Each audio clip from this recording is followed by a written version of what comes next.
Bienvenido a Mexico. مرحبا بكم في الجمهورية المتحدة المكسيكية. الدولة التي تقع على حزام النار وهي أكبر شبه جزيرة في العالم، يوجد بها أكثر من 120 نوعاً من الصبار ينمو هناك. واحدة من بين أفضل مناطق السفر في العالم، يوجد بها أكثر من 700 نوع من الزواحف. إنها بلد عازف الجيتار كارلوس سانتانا ولاعبي كرة القدم خافير هرنانديز وجريمو أوتشا، وموطن أشهر فنانة تشكيلية في العالم المدعوة فريدا كويلو. يحدها من الشمال الولايات المتحدة الأمريكية، من الجنوب والغرب المحيط الهادي، ومن الجنوب الشرقي غواتيمالا وبحر الكاريبي، ومن الشرق خليج المكسيك. تضم 31 ولاية ويبلغ عدد سكانها 112 مليون نسمة. إنها بلد القبعات أو السامبريرو، الولايات المتحدة المكسيكية. شكراً سعادة السفير على استقبالكم، حسن الاستقبال اللي قمتم به اليوم باش نتعرفوا أكثر على الثقافة المكسيكية وعلى الخبايا اللي موجودة في المكسيك. C'est moi qui vous remercie d'être venu. Je vous remercie pour votre intérêt pour le Mexique, pour mon pays. Et c'est un grand plaisir de vous accueillir, de vous faire mieux connaître, vous et les téléspectateurs, et mieux connaître la culture mexicaine, l'histoire du Mexique, la richesse de mon pays. Et ça fait toujours plaisir de partager avec les Algériens. يعطيك الصحة. أولاً سعادة السفير، هل من الممكن أن نتعرف على السيد السفير الموجود في دولة الجزائر؟ Oui, bien sûr, avec plaisir. Comme vous avez dit, je m'appelle Gabriel Rosenzweig. Je suis l'ambassadeur du Mexique en Algérie depuis le mois de mai 2018. C'est-à-dire j'ai passé déjà ici en Algérie plus de 4 ans. Je suis dans ma 5e année et pour moi c'était une grande surprise quand j'ai appris que je viendrais travailler en Algérie. C'est un pays que je connaissais mal, à part quelques références de caractère général. Je ne savais pas qu'est-ce que j'allais trouver une fois que j'arrivais ici. Et pour moi c'était la découverte. Je suis arrivé, comme je viens de dire, 2018, mois de mai.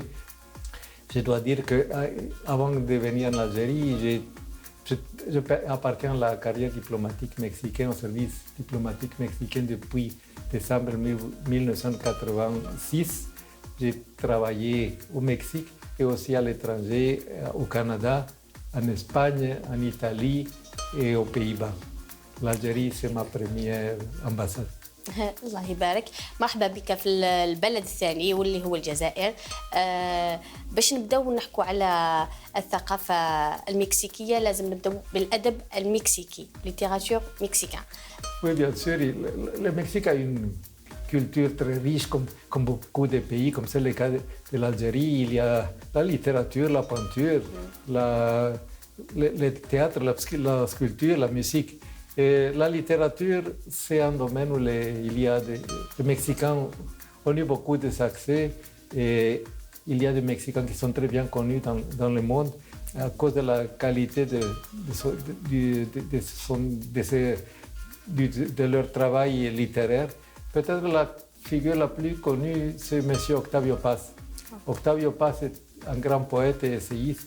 Il a gagné en 1990 le prix Nobel de littérature.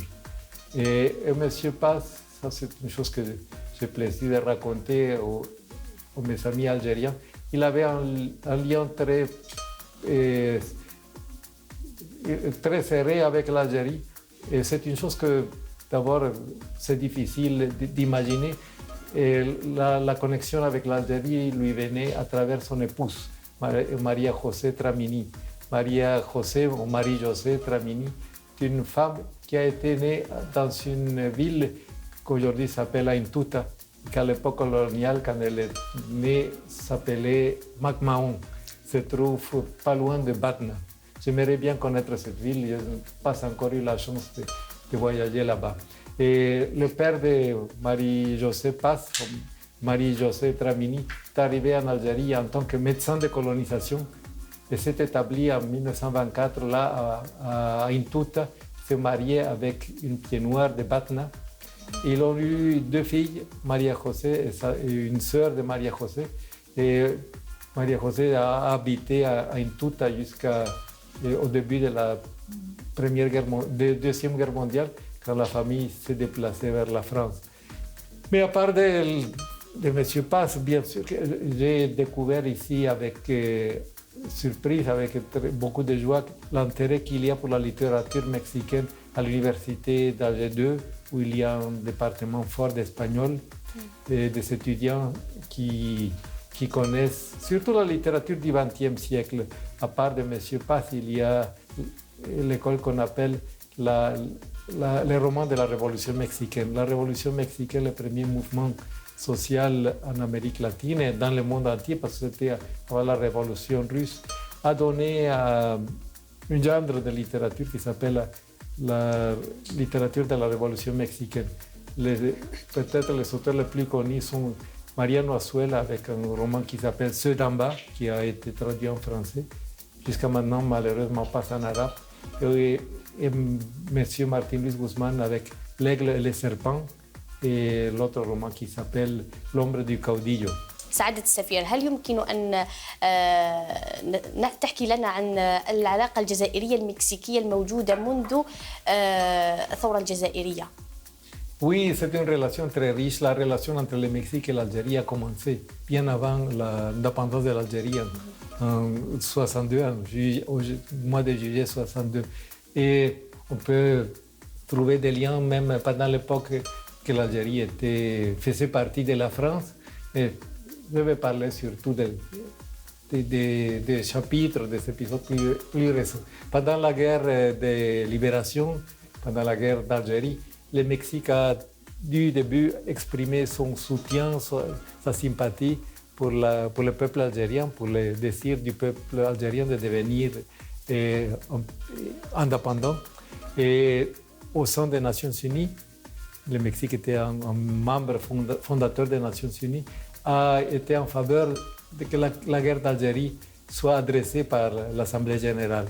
Mais le Mexique et des autres pays, bien sûr, ont argumenté en faveur et finalement la question d'Algérie est arrivée aux Nations Unies. En 1960, le Mexique était un des supporters d'une résolution en faveur de la décolonisation de tout le peuple qui était encore sous la domination coloniale. Et en 1962, au mois d'octobre, le Mexique a voté en faveur de l'admission de l'Algérie comme membre des Nations Unies. Pour tous les effets, ça a marqué le début, c'est la reconnaissance par la communauté internationale de l'indépendance de l'Algérie et bien sûr la reconnaissance mexicaine aussi. Et à partir de là, les relations diplomatiques, ça a marqué, a démarré les relations diplomatiques. L'ambassade du Mexique, les relations diplomatiques se sont formellement établies au mois d'octobre 1964, quelques temps après la naissance, l'arrivée de l'Algérie à la communauté internationale en tant que pays indépendant. Et l'ambassade du Mexique en Algérie s'est ouverte en 1974, c'est-à-dire 10 ans après l'établissement des relations diplomatiques. Le premier ambassadeur était un homme de gauche, un homme qui avait servi en Union soviétique, l'ambassadeur Ernesto Madero, qui est arrivé ici quelques mois avant la visite du premier président mexicain en Algérie, M. Luis Echeverría, qui est venu au mois de juillet 1975. M. Echeverría a eu un très bon rapport avec le président Boumedienne, parce que les deux étaient intéressés ou lutter en faveur d'un nouvel ordre économique international et un ordre plus favorable aux intérêts du pays en voie de développement, du pays de ce qu'on appelait, ou on appelle encore le Sud. هذا شرف عظيم لنا نحن كجزائريين ومع دولة المكسيك أن تكون هناك علاقة قديمة ووطيدة جدا. Oui, tout à fait. C'est une relation très intense, surtout dans le domaine de la diplomatie multilatérale. Et il y a la collaboration permanente entre les missions mexicaines à New York, à Genève, à Vienne, le siège des Nations Unies et les missions algériennes. Et parce que le Mexique et l'Algérie partagent des points de vue sur différents sujets de l'agenda international, tels que la solution pacifique des conflits,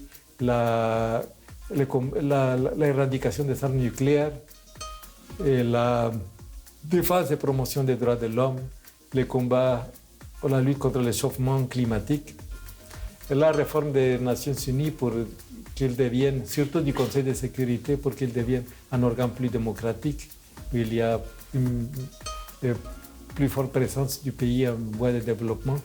Et alors ça fait que souvent il y a le soutien de l'Algérie pour des candidatures mexicaines, le soutien mexicain pour les candidatures algériennes.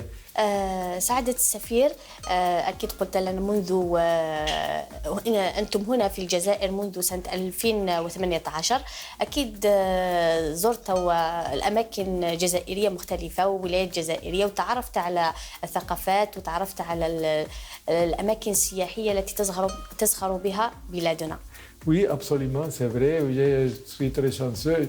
Je pense que j'aime beaucoup la ville d'Alger. J'ai beaucoup marché et fait beaucoup de promenades à Alger, surtout Alger Centre, quartiers comme Bab el Oued, Telemli, El Harrach et Belcourt. Et je suis intéressé par l'art nouveau et l'art déco en particulier. Et ici, il y a de merveilleux exemples de l'art nouveau et l'art déco, surtout les portes, l'hall d'entrée, qui sont décorées avec des mosaïques, avec des ferronneries. Et même j'ai fait une petite collection de portes d'entrée qui m'ont attiré mon attention. Mais je me suis toujours dit que l'Algérie est beaucoup plus qu'Alger. Et avec mon épouse, dès que nous sommes arrivés, on a commencé à faire des voyages plus, parfois seulement pendant la journée, parfois on a pu laisser Alger pendant plusieurs jours et on a visité, bien sûr que je ne peux pas dire de loin qu'on avait été partout parce que ce n'est pas vrai. L'Algérie est un continent en soi, le pays le plus large de l'Afrique. Mais nous sommes allés dans les différentes directions géographiques. Notre premier voyage, nous sommes allés à l'Est. Alors nous avons eu la joie de connaître Jemila, le site romain de Jemila et Timgat. Nous avons visité la ville de Constantine. Nous étions aussi à Jijel et à Béjaïa. Et nous avons très tôt découvert, constaté que l'Algérie est un pays avec de grandes richesses pour les visiteurs, pour les touristes. Soit qu'on s'intéresse à l'architecture, soit qu'on s'intéresse à l'archéologie romaine, soit est attiré par la nature. Et après ce premier voyage à l'est de l'Algérie, nous sommes allés plusieurs fois au désert. C'est une des plus belles expériences que nous avons eues. Nous avons toujours aimé la nature, le contact avec la nature, les randonnées. Et là, être au milieu du désert, l'immensité du désert, le silence. Aujourd'hui, dans notre monde est devenu un luxe. Être dans un endroit où on n'écoute ni la radio, ni en voiture, même pas des avions, rien. C'est le son du silence, si on peut l'appeler comme ça. L'immensité, la beauté, pendant la nuit, les ciels pleins d'étoiles.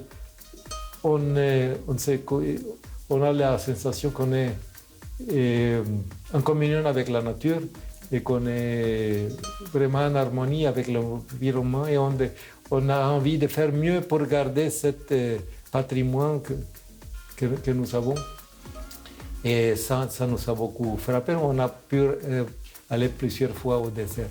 Aussi, un autre endroit qui nous a beaucoup attiré, qui a beaucoup attiré notre attention, c'est l'architecture des villes de Mzab, Gardaya et les villes aux alentours comme El Atef, le mausolée qui a inspiré Le Corbusier. Oui. C'est une visite que nous tenons beaucoup au cœur, que nous n'oublierons jamais. Et notre visite en Algérie, on était enrichis grâce à notre intérêt, que nous avons essayé de lire beaucoup la littérature algérienne, la littérature algérienne du XXe siècle, malheureusement seulement en langue française, puisque nous ne parlons pas l'arabe.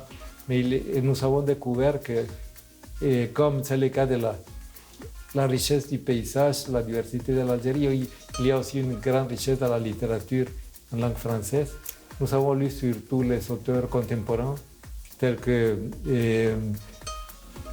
Samir Toumi, Kauter Adimi, Maïssa Bey, et bien sûr aussi la littérature des pieds noirs, des gens comme bien sûr Camus.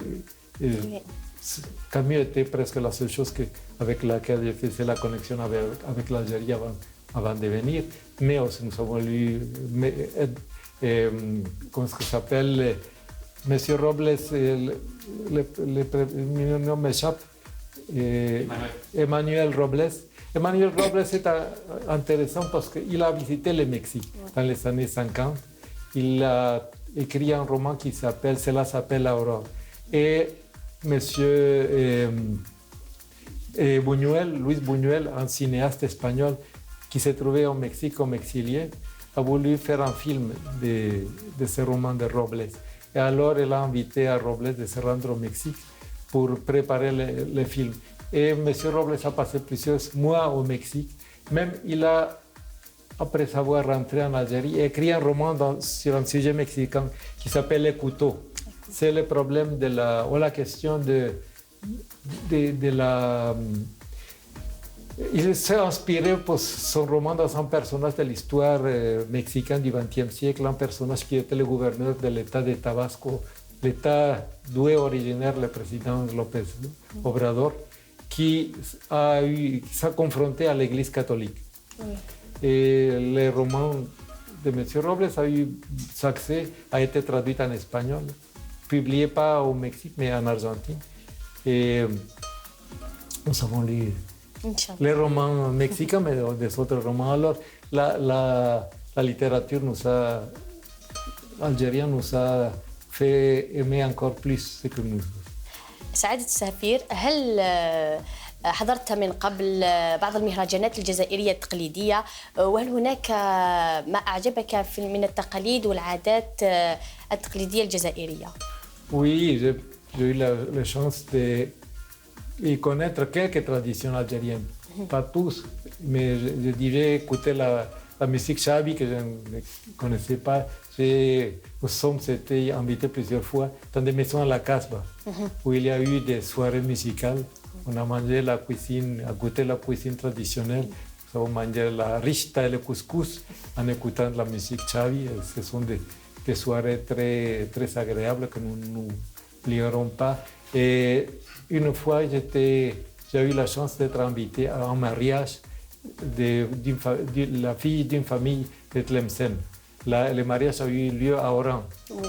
Et là, j'ai connu pour la première fois comment est-ce qu'un mariage des gens de l'Ouest algérien a lieu. Il faut dire que dans ce domaine, c'est absolument complètement différent de la façon comment on fête les mariages au Mexique. Il y a des points en commun, la musique, la nourriture.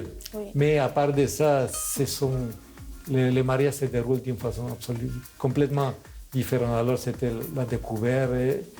C'était peut-être sont beaucoup plus spectaculaires les mariages en Algérie. Il y a les chevaux, les feux d'artifice, oui. Et les filles, les dames qui changent de vêtements plusieurs fois pendant la soirée, et la mariée et son entourage. Et une autre chose que j'ai découvert du point de vue des traditions, c'est que quand nous sommes allés au sud, nous avons connu un peu la culture touareg, la musique touareg, et les danses des touaregs.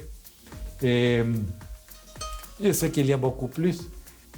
Ce sont les festivals, les manifestations que j'ai pu connaître jusqu'à maintenant. كونكم تحدثتم عن الأطباق التقليدية وإعجابك بالرشطة، وهل هناك أطباق تقليدية تذوقتها وأعجبتك أكثر؟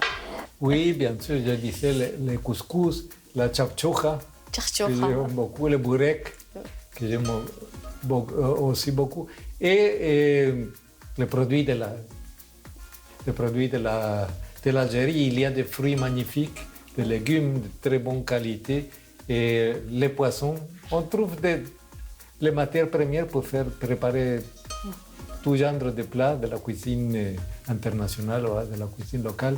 Et la chose que même nous avons eu la chance de préparer en Algérie, c'est avec les ingrédients locaux des plats mexicains.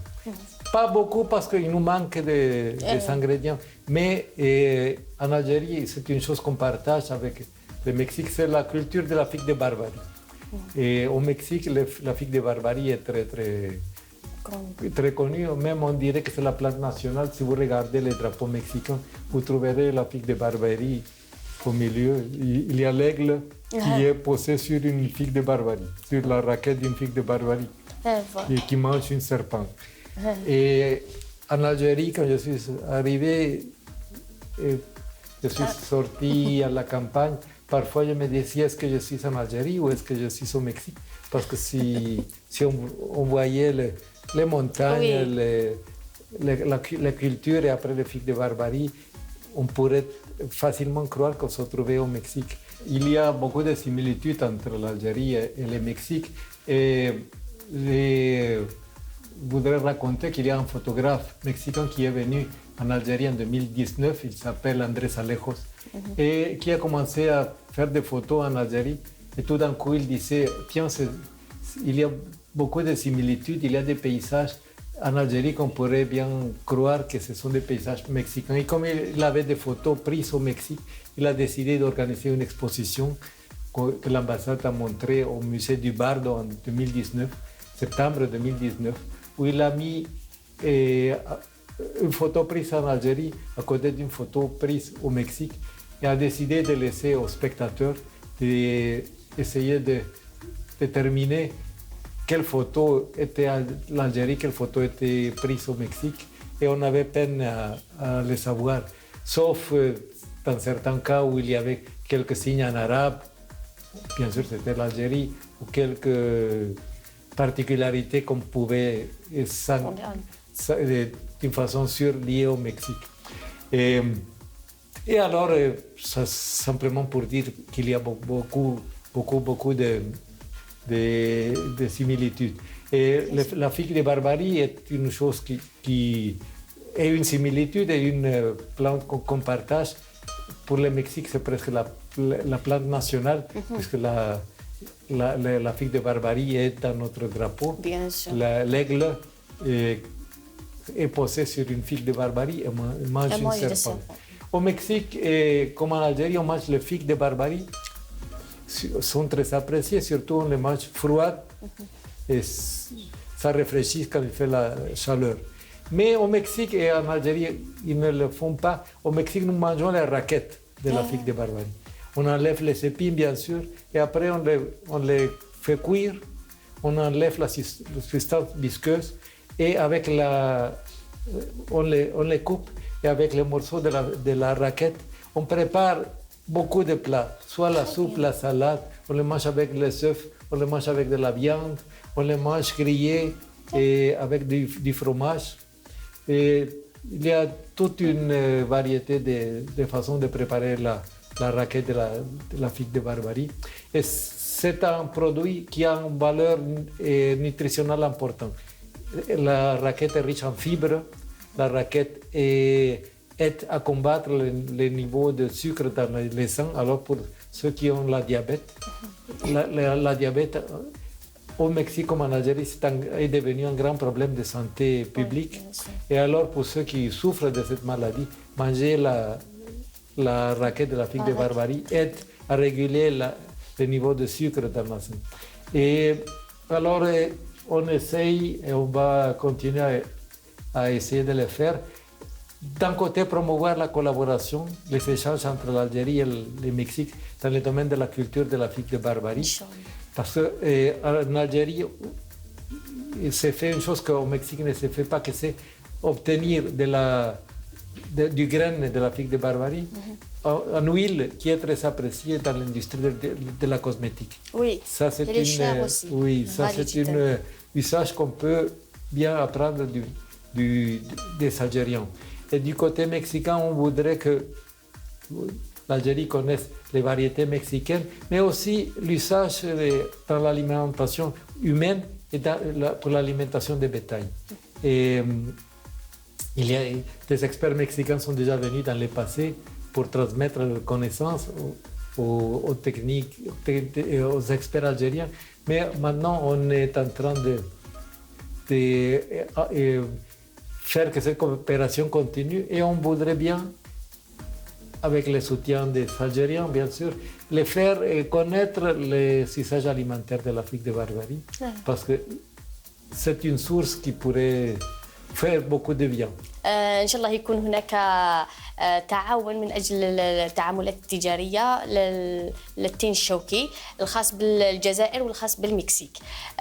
سعادة السفير، لما أنت كنتم هنا في الجزائر، أكيد جتكم صعوبة في التعلم أو في فهم اللهجة الجزائرية. Oui, bien sûr, la langue algérienne n'a rien commun avec la langue que nous parlons au Mexique, c'est l'espagnol.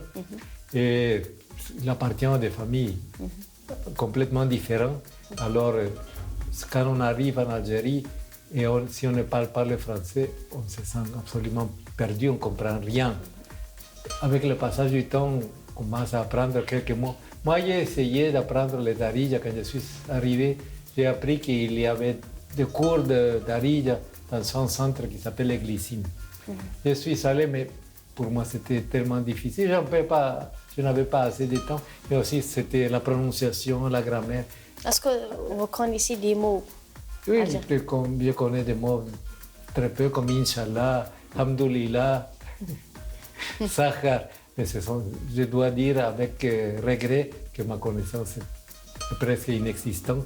S'il y a quelque chose que je regrette, c'est ma incapacité d'apprendre les darija, parce que c'est la façon de pouvoir s'approcher. Heureusement, ici en Algérie, il y a beaucoup de francophones. Et heureusement, je peux me débrouiller en utilisant le français, même si je ne le parle pas bien, comme vous avez rendu compte. Et à propos de la langue, je voudrais dire que notre langue, c'est l'espagnol. Mais il y a beaucoup plus de Mexicains qui parlent espagnol que des Espagnols d'Espagne qui parlent espagnol. Au Mexique, nous sommes 130 millions d'habitants. En Espagne, il y a à peu près 44 millions. C'est-à-dire plus qu'au Mexique, il y a à peu près plus de 2 fois plus des habitants qui parlent espagnol. L'espagnol est une langue très riche du point de vue et a une caractéristique très particulière. Il y a un nucléo de l'espagnol que nous partageons avec tous les pays qui parlent l'espagnol. C'est-à-dire on peut, d'une façon très facile, se faire comprendre n'importe où si on parle l'espagnol, pour l'appeler d'une certaine façon, l'espagnol classique. Et à côté de ça, il y a des mots locaux qui sont influencés par les langues indigènes ou par les influences auxquelles les différents pays les différentes influences que les différents pays ont reçues. Et alors, on peut aussi parler en espagnol qui est très difficile à comprendre par des autres hispanophones. Et ça, c'est une des caractéristiques de l'espagnol. Le Mexique, avant l'arrivée des Espagnols, il n'y avait pas le Mexique. Il y avait des différents peuples préhispaniques qui habitaient les territoires qu'aujourd'hui nous appelons le Mexique. Et les langues les plus répandues, c'était le nahuatl, c'était la langue de l'empire aztèque qui se parlait au centre du pays. Et dans la péninsule du Yucatan, le sud du pays, on parlait la langue maya. Et ce sont deux langues qu'on continue à parler aujourd'hui, même si la plupart des Mexicains ne sauraient pas dire le pourcentage, mais c'est plus élevé que les 90% des Mexicains. La première langue, c'est l'espagnol. il y a des Mexicains qui ont comme première langue les nahuatl ou les mayas et des autres langues qui sont parlées dans les États, surtout du sud du pays. Parce que le Mexique, il faut dire, la partie peuplée par les peuples préhispaniques, c'était le centre et le sud. Le nord était une région vide. Et alors, il y a tout un mosaïque de langues indigènes. Et pendant beaucoup d'années, ceux qui parlaient les langues indigènes étaient discriminés. C'est seulement dans le passé plus récent que le gouvernement a lancé une campagne pour valoriser les langues indigènes, pour les apprécier, pour que les gens qui les parlent se sentent orgueilleux, pour encourager que la tradition linguistique, la richesse linguistique continue. في الختام سعادة السفير أود أن أشكرك مرة أخرى على حسن الضيافة وأود أن تقول كلمتك الأخيرة. Oui, bien sûr. Et c'est moi qui vous remercie. Merci pour m'avoir donné cette occasion pour parler de mon pays. Et je finis par dire que l'Algérie et le Mexique, il y a déjà une belle base d'amitié, de sympathie, mais il faut faire mieux pour nous mieux connaître et il faut profiter des figures qu'on connaît déjà comme Emiliano Zapata, que je veux dire, c'est le Mexicain le plus connu en Algérie. Il y a le seul monument lié à un Mexicain, et c'est précisément le buste d'Emiliano Zapata qui se trouve à Hussein-Dey, pas loin de la cour d'Alger, de la cour d'appel d'Alger. Et je sais que la lutte d'Emiliano Zapata a inspiré quelques révolutionnaires algériens qui ont participé à la guerre d'indépendance. C'est le cas en particulier de M. Sabana, Ahmed Sabana, qui a regardé avec ses compagnons de lutte le film Viva Zapata et qui a trouvé là une source d'inspiration. Alors l'Algérie et le Mexique, je suis sûr dans le futur, pourront faire plus pour s'enrichir d'une façon réciproque, surtout beaucoup plus dans le domaine économique. Et la sympathie il y a, mais maintenant il faut profiter de cette circonstance pour